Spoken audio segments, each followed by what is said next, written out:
how to enter referral codes on Temu. Whether it's you that you're trying to enter a referral code, or maybe you're trying to get your friends to enter in your referral code, this is exactly what you need to do. You want to first go into your Google Play Store, and then of course you need to make sure that you have the app Temu installed. So we're going to go ahead and just install that real quick. Once it's installed, we're going to go ahead and click on Open. So once you're in Temu, you want to head on over to the U at the bottom, and then now you want to go ahead and click on Settings.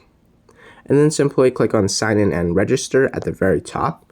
And then you want to register for a Temu account. So this could be, so you can either register with your email or phone number, but in this case, I'm just going to register with my Google account. You want to head over to the category section, which is right next to you.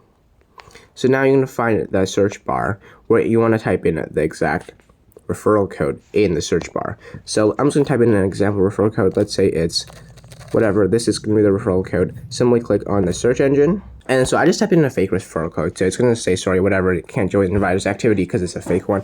But if you type in a real referral code, and then at the very top, it's going to say accept referral code, where if you go ahead and click on that, you want to click on the referral code, and then that way you can activate a referral code and then get free stuff, get all the stuff on Temu, and yeah.